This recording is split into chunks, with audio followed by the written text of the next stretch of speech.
Friends, welcome back to my TV kitchen. ఇంట్లో చాలా simple గా అయిపోయే కర్రీ, అప్పటికప్పుడు ఆలు అండ్ బఠానీ కర్రీ చాలా సింపుల్ గా ప్రిపేర్ చేసుకోవచ్చు. ఫస్ట్ అయితే 4 టేబుల్ స్పూన్స్ ఆయిల్ వేసుకోవాలి. ఒక స్టవ్ పైన ప్యాన్ పెట్టేసుకొని అందులోనే జీరా అండ్ సాజీరా కొద్దిగా వేసుకోవాలి. అండ్ ఆవాలు, శనగపప్పు, పోపు దినుసులన్నీ వేసుకోవాలి. ఇంకా ఆనియన్స్ రెడీగా కట్ చేసి ఉంచుకోండి. ఇలా సన్నగా కట్ చేసుకున్న ఆనియన్స్ అండ్ కరివేపాకు వేసి మంచిగా ఆనియన్స్ ఫ్రై చేసుకోవాలి. అండ్ చాలా సింపుల్గా అయిపోతుంది. అండ్ రైస్లోకి, చపాతీలోకి కూడా చాలా చాలా బాగుంటుంది. నైట్ టైం అయితే చపాతీలోకి చాలా బాగుంటుంది కర్రీ. ట్రై చేయండి. అండ్ నాకైతే చాలా సింపుల్గా అయిపోయే కర్రీ ఇది. అండ్ ఇందులోనే బిర్యానీ ఆకు అండ్ మొగ్గ, కొద్దిగా చిన్న ముక్క చెక్క వేసుకోండి. ఫ్లేవర్ బాగుంటుంది. కర్రీ టేస్ట్ కూడా చాలా బాగుంటుంది. ఆ స్మెల్ కూడా చాలా బాగుంటుంది. ఇంకా ఫ్రై అవ్వాలి.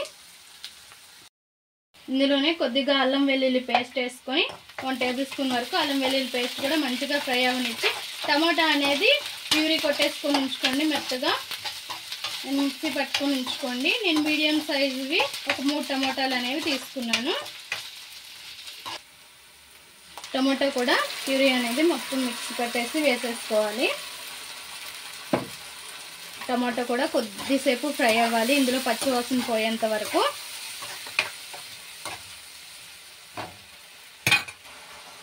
రెడ్ చిల్లీ పౌడర్, కారం and Kashmiri red chilli powder.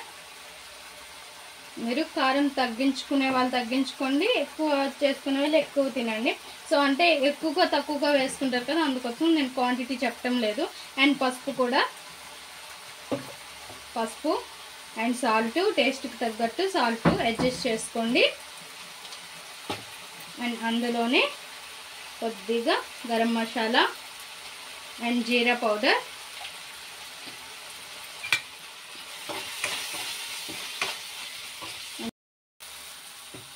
ఇంకా ఇలా మంచిగా ఫ్రై అయ్యి టమాటో ఆనియన్ అంతా కూడా ఫ్రై అయిపోయిన తర్వాత ఆయిల్ చూడండి ఎలా తేలుతుందో. ఇట్లాంటప్పుడు మనం ఉడకబెట్టుకొని ఉంచుకున్న గ్రీన్ బఠానీ అండ్ ఆలు వేసేసుకోవాలి. వేసుకొని కొద్దిసేపు ఇలా ఫ్రై చేసుకోవాలి. కొంచెంసేపు ఫ్రై చేసుకుంటే కర్రీ అనేది, ఎటువంటి కర్రీ అయినా మంచి టేస్ట్ అనేది ఉంటుంది. అండ్ కొద్దిసేపు ఇలా ఫ్రై చేసుకొని వాటర్ వేసుకోవాలి. ఇంకా కొద్దిగా వాటర్ వేసుకోవాలి. వాటర్ వేసుకొని కొద్దిసేపు దీన్ని కర్రీ అనేది ఉడికించుకుంటే సరిపోతుంది. మరి నీళ్ళగా దించేయకుండా కొంచెం థిక్గా దించుకోండి, చాలా బాగుంటుంది. అండ్ సాల్ట్ అయితే నాకు చాలేదు, సాల్ట్ వేస్తున్నాను కొద్దిగా. అలాగే మీరు ఉప్పు కారం సరిపోయిందో లేదో ఒకసారి చూసుకొని మూత పెట్టి ఉడకనివ్వాలి. చూసారు ఫ్రెండ్స్, మన ఆలు బఠానీ కర్రీ రెడీ అయింది. ఇంకా కొద్దిగా కసూరి మేతి అండ్ కొత్తిమీర ఉంటే కొత్తిమీర వేసేసుకోండి. నా దగ్గర కొత్తిమీర లేదు, వేయటం లేదు. కసూరి మేతి వేసుకున్నాను. ఇంకా చూసారుగా ఇలా థిక్గా ఉంది కదా, మరి లూజ్గా దించేయకుండా ఇలా మీడియంగా ఉండేలాగా చూసుకొని కర్రీ అనేది ఆఫ్ చేసేసేయండి.